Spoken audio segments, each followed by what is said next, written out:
मला वाटतं गेल्या लोकसभेपासून लोकसभेला सुद्धा ज्या वेळेला यादी प्रसिद्ध झाली फायनल, त्यावेळेस सुद्धा आपण ऑब्जेक्शन रेज करून 1,61,000 एवढी नावं त्या ठिकाणी आम्ही काढून दिली होती। त्यामध्ये दुबार नावं होती, काही बोगस नावं होती। पुराव्यासकट त्यांना दिल्यानंतर सुद्धा त्या ठिकाणी एकही नाव त्या ठिकाणी कमी केलं नाही। विधानसभेला सुद्धा तीच परिस्थिती। विधानसभेला सुद्धा प्रत्येक मतदारसंघामध्ये जवळजवळ 30 ते 35,000 नावं त्या ठिकाणी दुबार किंवा हे अशा पद्धतीने त्या ठिकाणी टाकण्यात आली होती। त्यावेळेस सुद्धा त्या ठिकाणी नावं कमी केली नाहीत। आणि आज महानगरपालिकेच्या निवडणुका आलेल्या आहेत। वारंवार त्यांच्याकडे जेवढ्या निवडणुका झाल्या त्यावेळेला आम्ही ऑब्जेक्शन रेज केलेले आहेत, पुरावे दिलेले आहेत, परंतु त्या लोकांनी कुठलीही कारवाई केली नाही। परंतु आज आमच्या सर्व पक्षाचे कार्यकर्ते असतील, मनसे असेल किंवा आमचं उद्धवसाहेब, शिवसेना उद्धवसाहेब ठाकरे या पक्षाच्या सर्व मंडळींनी या ठिकाणी अभ्यासपूर्वक त्या ठिकाणी जागेवरती पाहणी करून एक प्रत्येक प्रभागामध्ये हे जे ऑब्जेक्शन त्या ठिकाणी नेमलेले आहेत आणि कशा पद्धतीने या ठिकाणी बोगस कारभार या इलेक्शन कमिशनरच्या माध्यमातून आज महानगरपालिकेची निवडणूक आहे आणि ह्याला सर्वस्वी जबाबदार महापालिकेचे अधिकारी आहेत। आणि या महानगरपालिकेच्या अधिकाऱ्यांनी मला वाटतं हे प्रभाग रचना ज्यावेळेला डिक्लेअर केली त्यावेळेला प्रत्येक वॉर्डाचे नकाशे त्या ठिकाणी पब्लिश केले आणि त्यावेळेला लोकसंख्या निश्चित करून त्या लोकसंख्येचा पण त्या ठिकाणी मतदार किती असतील या प्रभागामध्ये याची संबंध माहिती त्या ठिकाणी दिली आहे।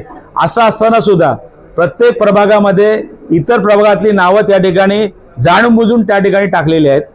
काही ठिकाणी इपिक नंबर नाहीत, काही ठिकाणी फोटो नाहीत, काही ठिकाणी इतर भाषेतली नावं तामिळ भाषेमध्ये टाकलेली आहेत, इतर भाषेमध्ये टाकलेली आहेत। त्यानंतर कित्येक ठिकाणी वयामध्ये सुद्धा आहेत। 26 वर्षाच्या मुलाला दाखवला 104 वर्षाचा, त्याच्या आईला दाखवला त्या ठिकाणी 52 वय दाखवले। म्हणजे काय चाललेलं काय, असे कित्येक नाव आहेत। म्हणजे जवळजवळ प्रत्येक प्रभागामध्ये जर तुम्ही केलं तर जवळजवळ 60,000च्या वर या ठिकाणी प्रत्येक ऑब्जेक्शन या ठिकाणी घेतलेले आहेत।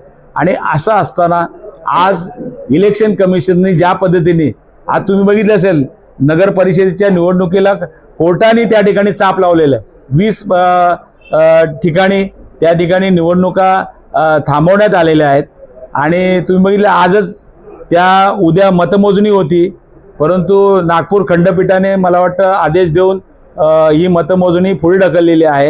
ही निवडणूक झाल्यानंतर एकत्रितरित्या मतमोजणी होणार आहे आणि अशा पद्धतीने आज जर हे निवडणूक आयुक्त किंवा हे जर काम करत असेल आणि एवढ्या मोठ्या प्रमाणात जर ह्या बोगस कारभार त्यांचा जर चालला असेल तर मला वाटतं इलेक्शन घेता कशाला, तुम्ही सिलेक्शन करून टाका ना।